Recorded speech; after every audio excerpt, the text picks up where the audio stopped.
Assalomu alaykum. Hyundai mashinasini zavodskoy kaltidan mashina ochib yopib zavod qilib bagajlarni ochsa bo'ladi, lekin masofasi bunaqa uzoq emas.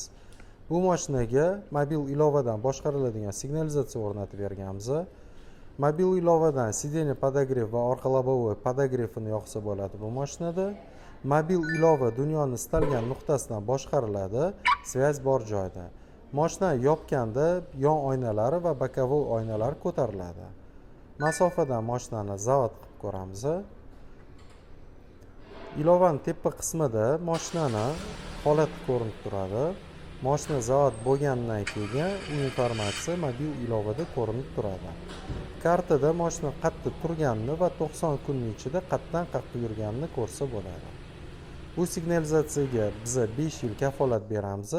Barcha modellarning narxini bizning Telegram kanalimizdan topishingiz mumkin. E'tiboringiz uchun rahmat.